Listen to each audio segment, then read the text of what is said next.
What's up, ladies and gentlemen? Welcome to another edition of Dream Firm Spotlight, where we are interviewing a dream firm leader. And without further ado, introducing to you the mightiest CPA in Milwaukee, a veteran of entrepreneurship with over 2 decades of experience, but still hungry to learn more, a 7-figure firm owner coming off his best tax season ever in terms of hours worked less and profit more, a published author with a new book releasing on Amazon very soon. More on that in just a minute. A man who has seen it all and has the firsthand insights to help you to accelerate on the path to your dream firm. Please join me in welcoming the IRS tax resolution wizard, the savior of restauratpreneurs everywhere, the dream firm leader of the Neal Group, the one, the only, John Neal. Thank you so much, John. How are you doing today?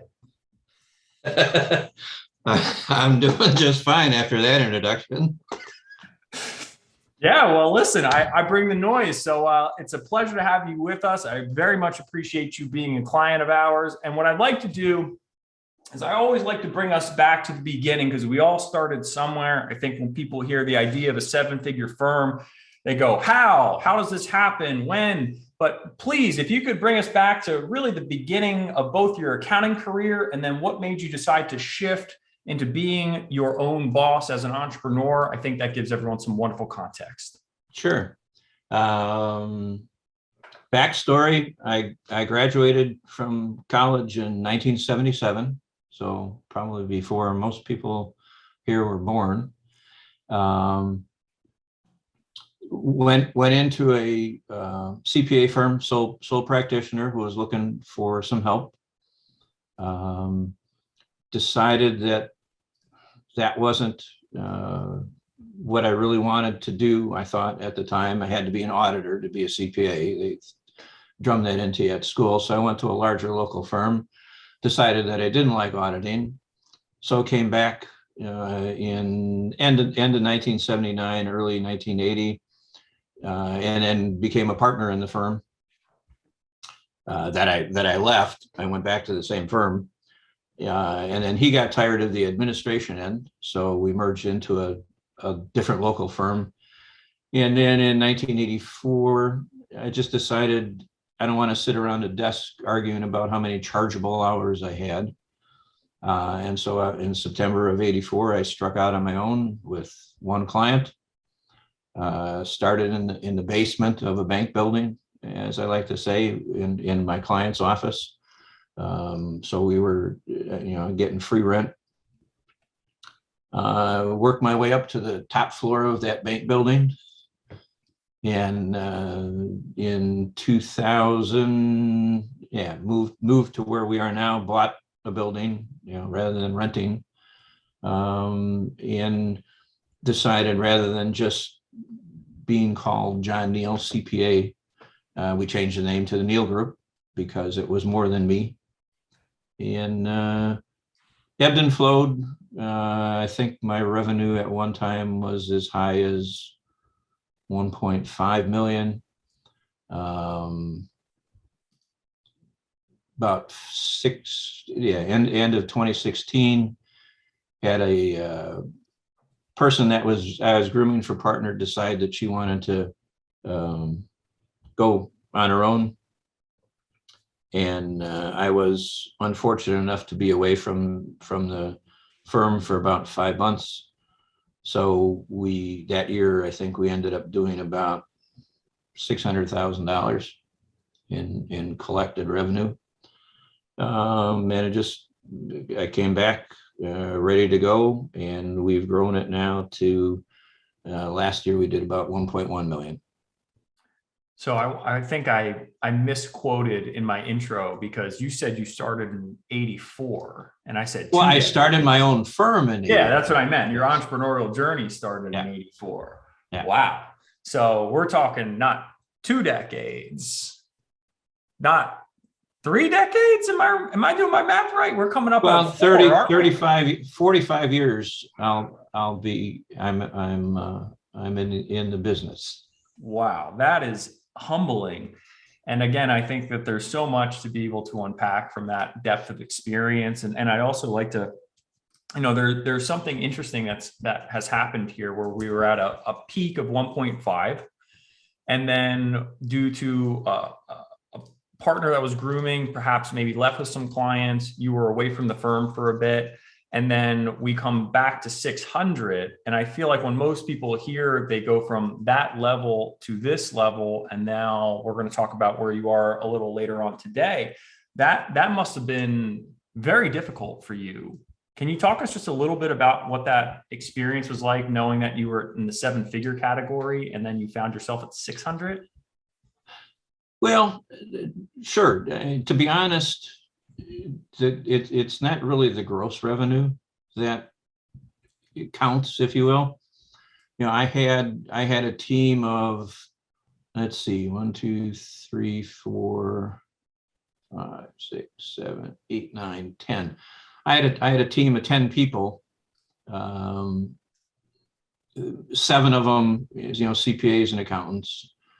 And we were doing audits and reviews and all that kind of stuff. But it was, out of that revenue, I got to pay those 10 people. And it's nicer being smaller. We can as I've discovered, you can still do the same amount of revenue with less people if you've got the systems and procedures in place. That's exactly right. And what's fascinating about the very early part of your story is you talked about becoming a partner. Am I correct? I want to make sure Yes. I heard that correct. Yes. And then you talked about kind of how you didn't want to, I think, be arguing about administrative things and really wanted to have that full control over the decision-making processes. And then you find yourself growing quite dramatically over that time period to get to that 7-figure mark. But also simultaneously, I think your costs are growing in tandem with your growth. And that's not something you were very excited about. Am I right? Correct. Okay.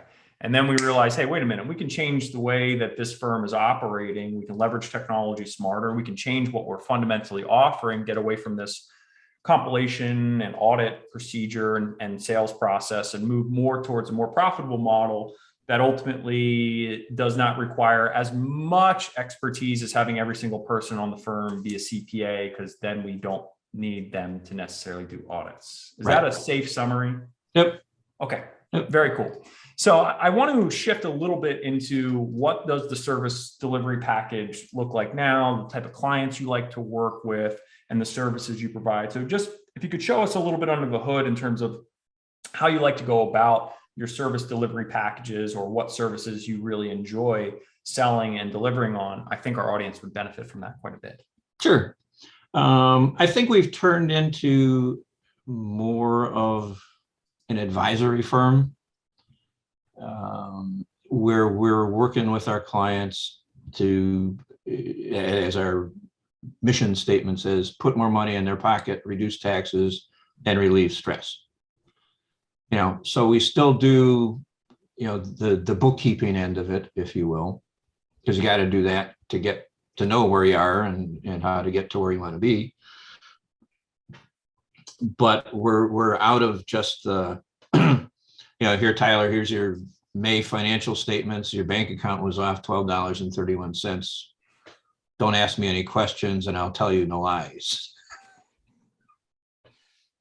Okay. I want to take just a second to unpack that, because I'm increasingly finding more and more people saying, Tyler, I only want to do advisory and I don't want to do any bookkeeping. And my comeback to that is, how can you do advisory if you don't fundamentally trust the numbers that are being brought to you, because you have no control over that process? And so from your perspective, John, how important is it to include that bookkeeping piece, not only from the value proposition perspective, but in your ability to be able to deliver advice and guidance to your clients that you trust, and that they, by extension, trust as well? Yeah, I think it's very important. I mean, I come in to look at clients or prospects, and you take a look at their QuickBooks, balance sheet, and they have negative receivables and undeposited funds of $700,000, and their bank account is overdrawn by $250,000, and you sit down and you go, I mean, these don't make sense. If they did make sense, you shouldn't be around. So you need a good base to be able to make those decisions that are going to affect the rest of your life, or the rest of their lives. And so you got to clean up the books, whether they're on Xero, FreshBooks, QuickBooks Online, whether you're using Bench or Wave or whatever. You got to make sure that those are good numbers. Something you said there that I would like to use as a larger lesson for everyone that's listening, how it impacts their life in the future. And there's something that I've heard recently that I really like, which is, imagine this problem that they're experiencing, all of the things you just referenced, right? Overdrawn bank balances, the whole list that you just went through. Imagine that those problems continue for the next 5 years, as opposed to if the problem is solved today, right? The importance of being able to address the root causes of why these numbers, why these problems are existing, and imagine the benefit in comparison to 5 years from now. And when people try and talk about value, right, I always just say value is a synonym for results. And if you can simply just look at the path that is in front of those prospective business owners and say, the path that you're currently on that is creating this type of problem perpetuated is not a road you want to go down, versus we solve this problem, right? And the road that leads down this direction has tremendous benefits that will compound on each other. And I find that the way you just expressed that so simply was very powerful. But for people who didn't necessarily pick up on it, I wanted to take a moment to just explain what that really actually meant. So again, that's fantastic, John. And I want to talk about one other thing that's not necessarily on my sheet of questions here, but it's something that's very cool that you are pioneering and pushing forward. And just to be clear with everyone, this is outside of Dream Firms. This is outside the context of my relationship with John, but it was something that he talked to me about that I absolutely love. You've got a project you're working on. It's getting ready to come out. Tell us a little bit about what that project is, why you decided to prioritize it, even a little bit about how you got that ball rolling, and just tell us as much as you'd be willing to share, if you wouldn't mind. Project meaning the book that's coming out? Yes, okay. I refer to it as a project because to me, it's like, yeah, it's a book. No, it's a project. It's got a lot that goes into it. So tell us about that, if you wouldn't mind. Yeah, well, a number of years ago, back up. I am not a stereotypical CPA or accountant by any means. You're telling me. and I have a big heart, and that heart gets me in trouble sometimes. But I had a client who was in the trucking business. He had another investor come in. He needed some money, and so I loaned him some money instead of paying some payroll taxes. And the government eventually caught up with me, which is why I was out for 5 months. And so I decided to share my experience with everybody, so that number one, hopefully they don't make the same mistakes that I did, but also to let them know that you can overcome those mistakes and get back in. And the working title for the book, at least the main or the project, is Making the Right Choice. And we have since my experience with the IRS and the government, we formed a sister firm called Right Choice Tax Resolution Services. So we are working with people who haven't filed tax returns for a long time. They owe the IRS. They owe, the state, and we're helping them, and that's really what I like to do. Going back to why I became an accountant, I was going to be a teacher before I decided to go into accounting, and so I like helping people and educating them as to what they can do and the whys behind things. And I think that's what makes me, I don't know what I'm going to call it, likable by my clients, and that's why they stay with me for a long time. So this book goes into the various areas about what to do, and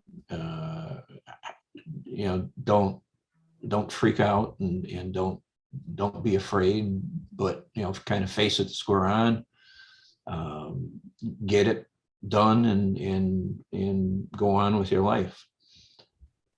And I get many prospects, clients that come into my office, and I've got we meet in a conference room, and I've got a box of tissues there, and I mean, they just kind of pour out their hearts, and you sit there and you go, I understand, life happens. I'm very sorry that your daughter was in the NICU for 7 months and almost died, and as a result, you didn't file your tax returns for the last couple of years. It's your daughter is more important at that point in time, and so they get relieved, and you can just see their shoulders sag as they realize that I'm there to help them. Very powerful. And I think the most salient point that I could possibly make about the importance of what you just shared is that vulnerability builds trust, right? We're not perfect. And I know that there is a overemphasis in the accounting space to be perfect, right? We can't have non-perfect financials. And I find that often trips over into how we judge ourselves and even how we judge our peers when they have a misstep. And John, if I remember correctly, when we worked together briefly under a slightly different brand a long time ago, you were willing to share that story with me. And I said that there's tremendous power in that story. And I hope that you find the ability to tell that story one day. And I couldn't be happier to know that that's something you're comfortable with now. And not only are you comfortable with it, but the way in which you're capable of leveraging a powerful experience is helping other people to trust you more and to ultimately find the relief that they need to ultimately move forward with their lives. So on behalf of all of your clients, I just want to say thank you for being that type of person. And I cannot wait to read Right Choice. So we'll make sure everyone's aware of it on my entire email list. When this book comes out, that's a promise to you. I think that there's going to be something that everybody can walk away from that with to ultimately improve their firms and their lives. So can't wait to read that. So let's move forward. Oh, go ahead, John. Sorry, got something to respond to? No, thanks for that. Of course. And thanks for your support during that time. Of course, it's my pleasure. I'm always, and similar to yourself, right? People make missteps. We want to be able to help them and understand that to the best of our ability. When I ran my firm, I assure you it was not sunshine and rainbows the whole way. There were a whole lot of missteps. And that's ultimately what makes the hero. It's not the endless successes, that's the flaws and how we confront them and how we overcome them. And that's what we need to be able to just recognize is if you're trying to put that corporate press clean look out there where it's nothing but perfection, you're completely missing the point. Nobody's going to believe that. So let's move forward a little bit here. I want to talk about our relationship because again, you've got success. You're getting ready to be a published author. You've clearly been able to have client acquisition work for you in many different facets leading up to our relationship. And so I want to talk about what your life was like before working with dream firms and what really propelled you to say, hey, this is something that I should take a deeper look at. Yeah, I think before I met you, I don't know what I don't want to say that I was necessarily drifting, but I kind of was, didn't have, I mean, we were getting some processes and policies and procedures in place, in trying to get more focused, but I was kind of all over the place. Let's try this, let's try that, let's, and then, I don't know if it was a webinar that I think it was a webinar that I hopped on. You helped me start getting that focus, and rather than who's the next guru, if you will, out there that doesn't know squat about it, but they talk a good game. You weren't like that, and so you helped me get my focus, and you helped us get our procedures and policies and stuff more in line, and again, focused, I guess is the best way to say it. I find that that's somewhat of a recurring theme for a lot of our clients, especially the ones that have been in the game for a long time, right? When we're going on 35 years of entrepreneurial experience, and now we're coming into an age in which I think the speed of change is just, it's crazy to think about the difference in just the way marketing and sales works this year compared to even 5 years ago or 10 years ago. And then to have that focus to know what should we be investing the owner's most precious time on, I think is a question that we don't ask ourselves nearly enough. And I find that when we constantly are just reflecting on where is the best use of my time to really move the needle, right? Not maintain, to actually change some of the fundamentals in our firm so that we can enjoy our weekends again. I know you were on the call where we had a client who's been with, who has not had a weekend in 2.5 years. And that might sound crazy to a lot of people, but it's way more common than you would think. And then he just got to take his first weekend because he changed what he was focusing on. Well, yeah. And I've been able to do that too. I think one of our weekly calls, I sent you a snapshot of me in Cancun, Mexico, and said, "Hey, sorry, I'm not going to make the call." I said, I don't want you on the call. Enjoy. I don't even want this text message. Have fun, enjoy what you got going on right now. And again, that's amazing to hear. And I couldn't be happier for you and our clients that have a chance to experience those differences, because it doesn't have to be so hard. We just have to understand how to make things a little simpler. So I want to talk a little bit more, maybe even about some of the specifics of those hurdles. When you say floating, right? When we're talking maybe about not having as sharp of a focus or a clear direction for what we really want to move forward on. Can you give us any tangible examples, John, of what that might have truly resembled for people who might be kind of wondering if that applies to them? Yeah, I think one of the things is that we were taking on anybody that was walking and breathing and could walk through the door and say, "Hey, can you do this?" The corner gas station or a grocery store, type thing. And a lot of times we were lowballing them just to get the business. And we don't do that anymore. We're focusing more on specific areas. I won't say that we're just in one area, like we don't do only dentists, or one of our concentrations, if you will, is in restaurants, but that's not all we do. So we're getting better there. That's excellent. And again, I people know that I'm big on niche, but what I'm much bigger on is being very clear about what you need to be saying no to. And no is not just what's coming in the front door. It's also saying no to what's you have allowed onto the ship, right? But it's drinking all the booze and it's eating all the food. And we're like, what do we do with this thing that's eating all our supplies right now, right? It's like, we can't just can we throw them over? I don't know what we do with this. So again, I appreciate you saying that, because while I want us to lean further into a certain category, and I think we can unpack some of the strategies you have been doing to further yourself into the restaurant community in your space with some very, very interesting results. It's also not just all or nothing, especially when you have an established legacy style firm. You've been around the block for a while. You've got a very diversified base. It's not like you just set fire to all the relationships you've had that are not in that category, but it is about having the presence of mind to say, nah, we're not going to go lower. No, we're not going to just take anybody anymore. We have certain standards, and you have to be able to meet them, because you have to be careful about what you say yes to. Yeah.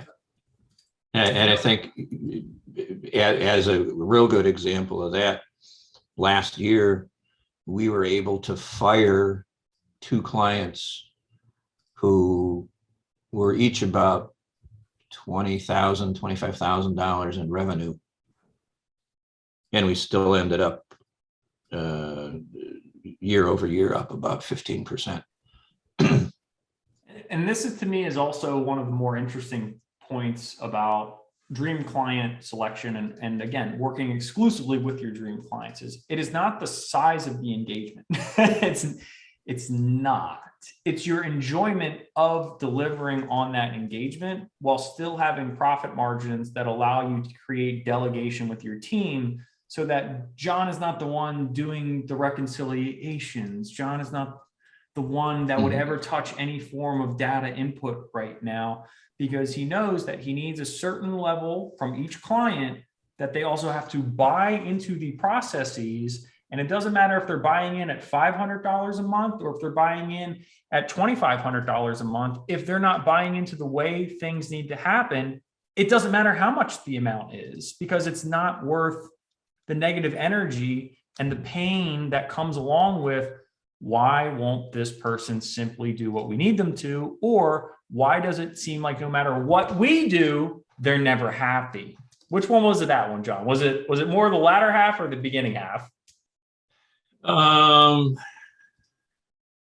Is more of the beginning, I think. I mean, they just weren't buying in, and you'd have to chase them for stuff, and then they go, oh, well, I forgot to tell you about this.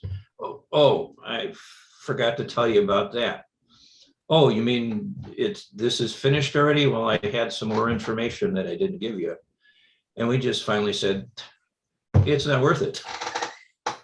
It's not. It never is. And it won't change, I think, is the main thing from that. Is like, yes, you should take self-ownership of those problems as much as you can.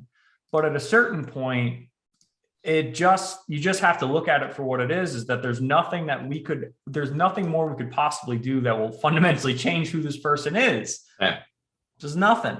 Okay. So I want to talk a little bit about some of the other programs, or if you have invested in any other programs to really help you either from that mindset perspective or from that growth perspective, John, and what you would consider to be key differentiators between them and why you're working with dream firms today.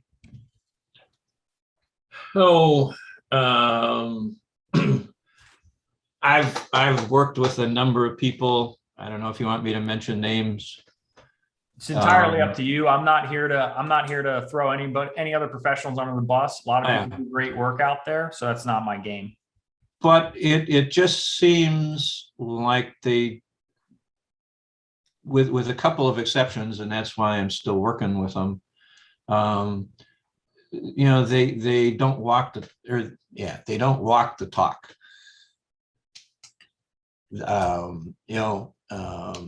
I was working with one person, with one guy who is a CPA, and he kept, hammering home the niche.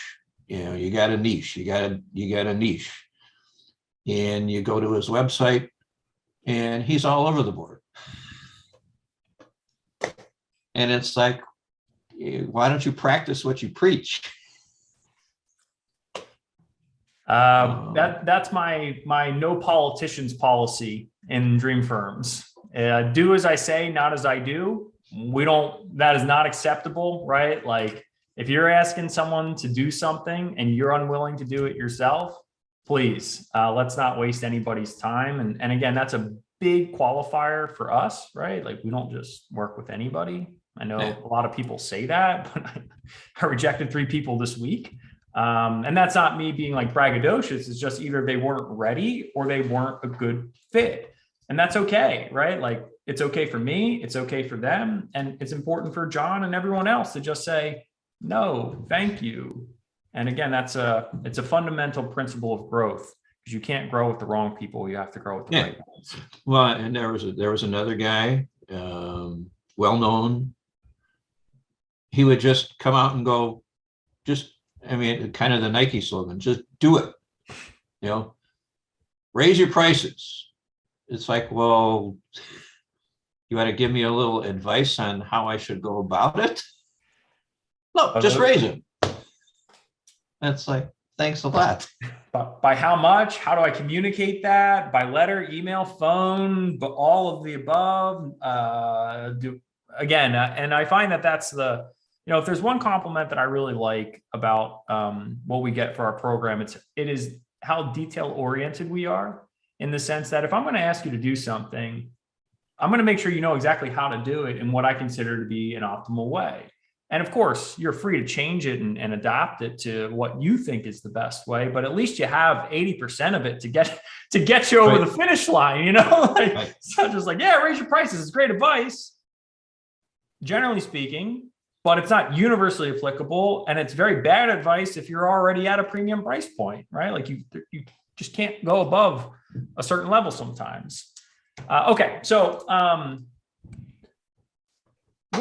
I think one of the insights that I like from people like yourself that can be very beneficial for the next Dream Firm leader, the next Dream Firm award winner, is what was it like getting started? I find that it's very intimidating when you're on the outside looking in and you go, but what happens when I take my credit card out, right? Like, what's that experience once we actually kick things off, John? So if you can just kind of turn back the clock a little to when we first started working together and describe what that experience was like for getting started. Yeah, well, I think it's, apprehension on my side too. Here I am making this investment on faith, and some of it is, I've been doing this for 45 years. What are you going to teach me? But then you get into it and you're like, why don't you just try this? And you try it and it works. And then you go along and it's like, okay, he was right on this. He's good on this. And so it you get more comfortable and you get, you can teach an old dog new tricks. And so, that's what it's about. Yeah. And I appreciate you sharing that, because I learn from everyone, everywhere, in any context I can get. And that to me is always the sign of the entrepreneur that will be the most successful, is they can never have their nose like this, because then they can't see what's below their feet, what's right in front of them. And oftentimes the most powerful strategies, the most powerful things to implement are the simplest ones that we oftentimes overlook, or that someone with a different perspective, regardless of age, right, is going to be able to come in and say, hey, look at this. This is right here. It's pretty easy to get up and off the ground. Let's see what happens. Cool, that worked, right? And then we continue to build on that. So again, John, I appreciate you sharing that, because I think a lot of people, when they are in the sales position, right, and this of course applies to entrepreneurial accountants everywhere, you're also asking people to make a leap of faith with you, right? Jump in. They don't know, right? We sell wind, we sell information, we sell the intangibles in the service space. And that's an important reflection that everyone needs to go and walk through and say, how can I further solidify that when they make this leap of faith, that once they jump in, their decision is validated? And then how can I also help them to understand that there's as little risk to no risk as possible by making this decision, whether that's through testimonials, guarantees, whatever the case may be, you have to just own the fact that that is a form of risk that everyone is going to experience in some way, shape, or form when they're getting ready to buy from you. Yeah, true. How has it changed your life, the Create Your Dream Firm program? Monetarily, it's changed. I am keeping more money. But I think, to me, more importantly, the time factor. Not this tax season, but last tax season, I don't know if I worked 40 hours a week. This tax season, I probably worked on average 35 hours a week. Got more clients, made more money. As I kind of do the after action reports after tax season, it's like, and we seem to have this trend, make more money, fewer clients, less time. What's wrong with this picture? Now, what's right with it? And that's crazy, right? It's like we have this version. It's like something must be wrong here. Like either the numbers are wrong or we're doing something wrong. But the truth is we're just doing things the right way now, which is creating the respect we need with our clients, making sure that the team is well trained, but there's also visibility on the level of work they're doing. And that is a big thing for me. Is that a lot of people, when they think about delegation and leverage, they equate that for some reason with loss in quality. And I go, no. The only reason there would be a loss in quality is because we failed to properly deconstruct the process of the owner to get to the quality result they're looking for, or we failed to hire the right person or train that person to be able to implement that level of standard that we need to see. And that, again, it's like lower clients, higher profits, less time from the owner, but the results for the clients, they didn't go down. They either stayed the same. In many cases, they go up. Right. Because the owner can only do so much. I was about to say that a lot of times the quality gets better because, as you had mentioned before, you don't want me reconciling your bank account. No, I certainly don't want that. Okay. So what do you enjoy most about working with us, John? I like the camaraderie in the group. The weekly conference calls are good. I like working with you personally. We have our differences, but we're still friends.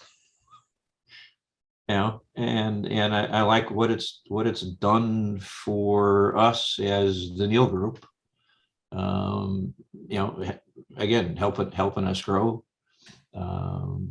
helping us get where we want to be. I love it. And it's very similar to the response we hear, which is people lead with the group calls. And I think a lot of people go into many different group call environments, and you certainly have been a part of many of them in the past, just knowing kind of what your trajectory has been and the different investments you've made in different capacities. And to me, it's interesting that that's almost universally the first thing people say.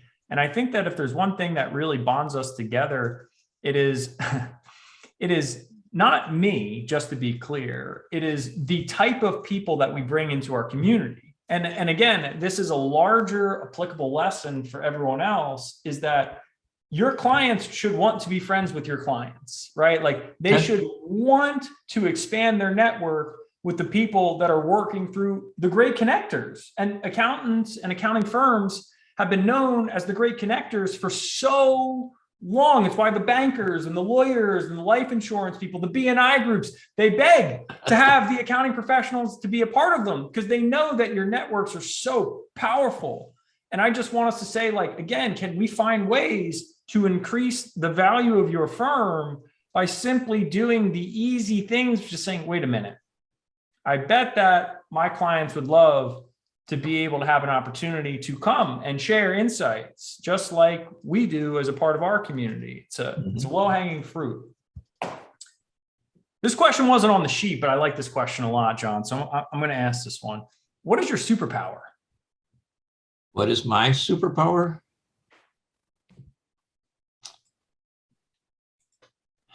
I guess I'd have to say empathy. Again, kind of going back, I can understand why people are where they are, and I don't make judgments about it. That is, and I think that's, again, why people like me and why they work with us and why they stick with us for a long time. it's a great superpower to have. A couple of my clients even call me Uncle John. Can I call you Uncle John? Sure. All right, Uncle John, let's keep going. So as always, I never apply any pressure on this question because I know that this can be considered sensitive information, but if you are willing, how much have you added to your firm and in what time frame?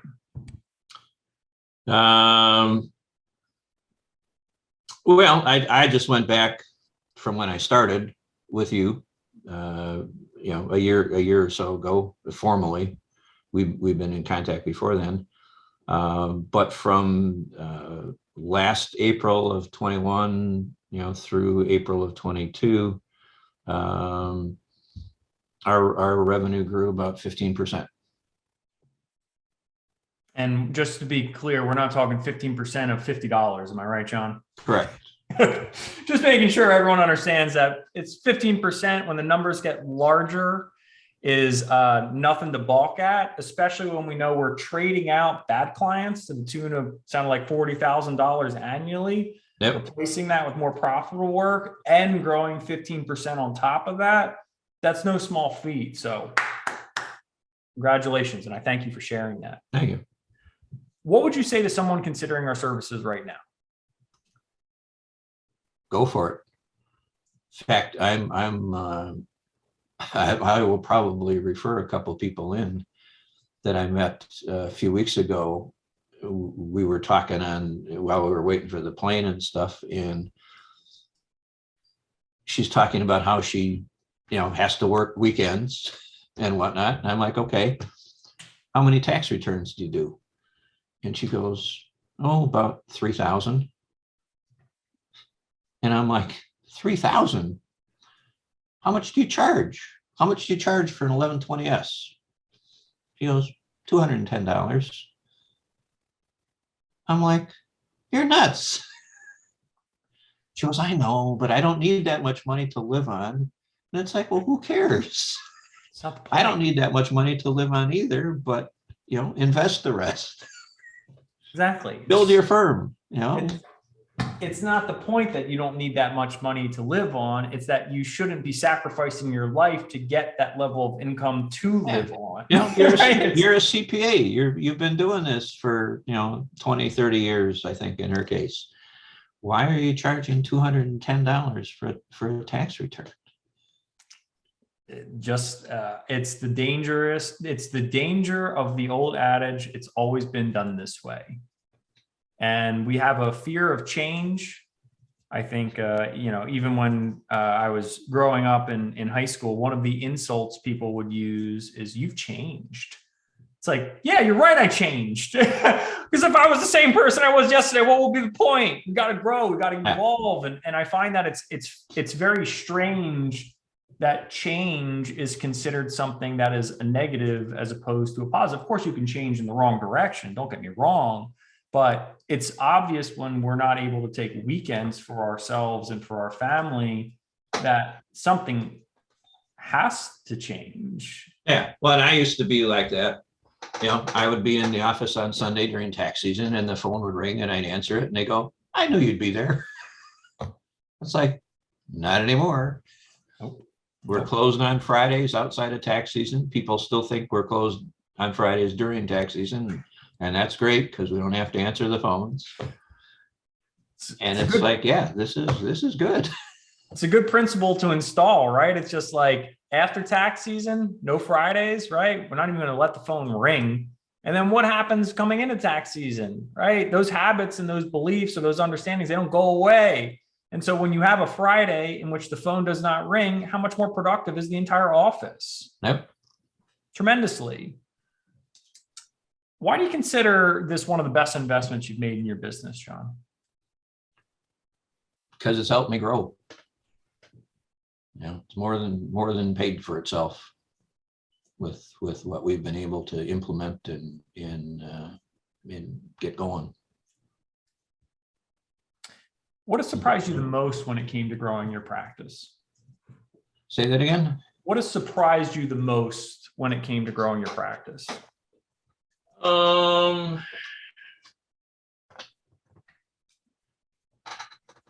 I guess kind of how easy it's been. And I don't mean that going, well, I didn't need you. But just, you implement the things and they work. And, we had this discussion during tax time where, I had set a minimum fee and people were not resisting it at all. So I raised it again and they still weren't resisting. And it's like, great. Before it would have been, I can't charge that much.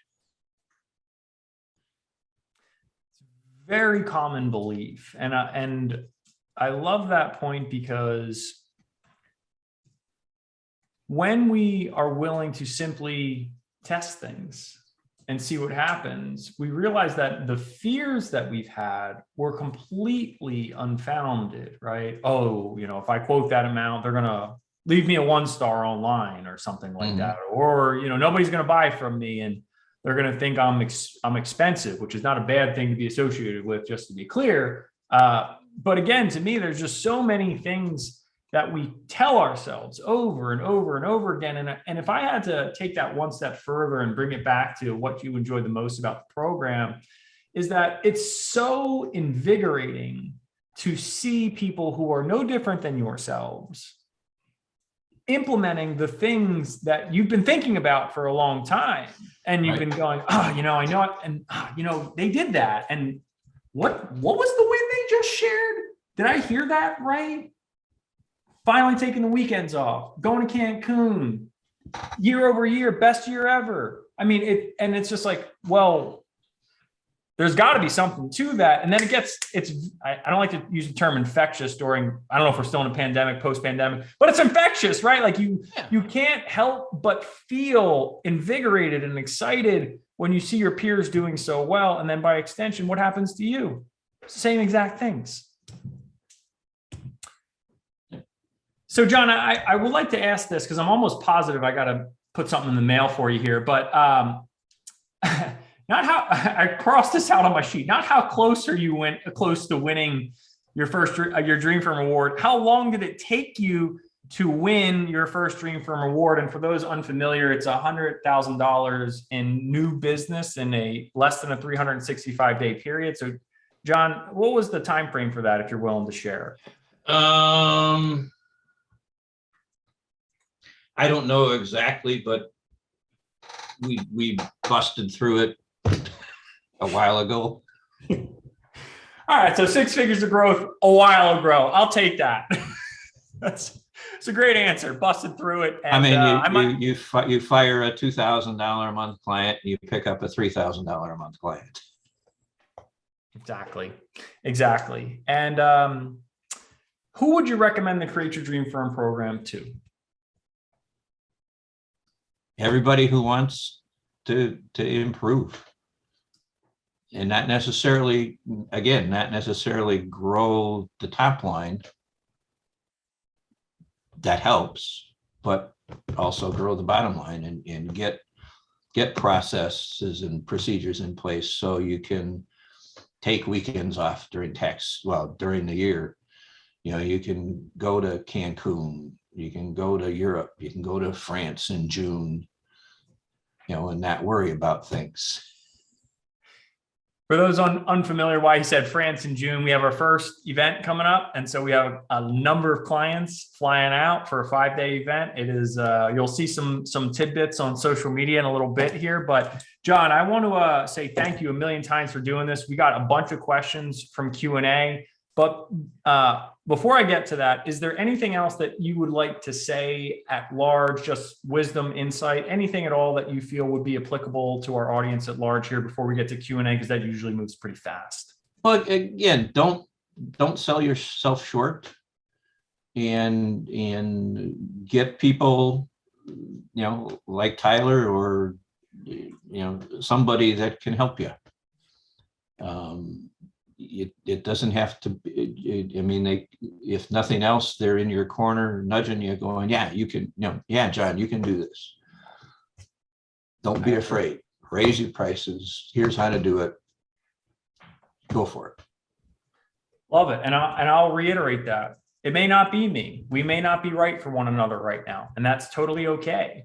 But make sure that you have someone, another entrepreneur in some capacity, that is in your corner, that believes in you more than you believe in yourself sometimes, right? We're our own worst critic all the time. And you gotta have that positive force, whether it's in that group setting, whether it's in that one-on-one setting with a coach that sees the greatness in you when you sometimes have a difficulty seeing it yourself. So let's go ahead and get to Q&A. Thank you for that additional piece of insight there, John. Sure. So Kenny says, what a career, John. Thank you for sharing. Appreciate you being here, Kenny. And also thank you, John. Peter says, I'm really interested in working with you, Tyler, but I'm not sure I'm ready for your program. How large of a firm should I have to be before getting in touch with you? So Peter, to be clear, as long as you've attempted to sign up some clients, we're happy to work with you. In other words, we want to shortcut the path to success as long as you tried. If you're like, hey, I'm just going to explore this a little bit, don't waste either of our time. But the point is size of firm. I try not to go I do not accept multi-partner, huge conglomerate. That's just not what we do. My sweet spot is what I like to refer to as a micro full service accounting firm. In other words, you are the owner, you're in control, and we want to make sure that ultimately we help you to be in more control of the firm as opposed to it to control you. If that's just in the early goings for you, we'd love to work with you. If you haven't tried anything yet, please try and then understand some of the difficulties, and we'd love to help you to make them less difficult. Sam, I joined a bit late. I may have missed it. What is your niche? I'm struggling to pick one. Just to answer this for John very quickly, John does not have a dedicated exclusive niche. He's been in the business for a while, but he does have specifications in a couple of key areas. John, would you like to share just one or two of those? Sure. We have concentrations in restaurants and healthcare, but more specifically, assisted living facilities. And as far as industry niches go, in terms of, skills, tax resolution is one that we've started to grow.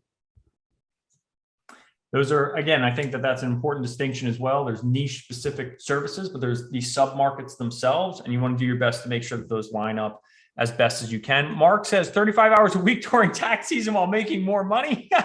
That's amazing. In all caps, my tax season was a nightmare. I'm booking my call now. Mark, congratulations. I'll look forward to speaking with you. That type of result is much closer than you think.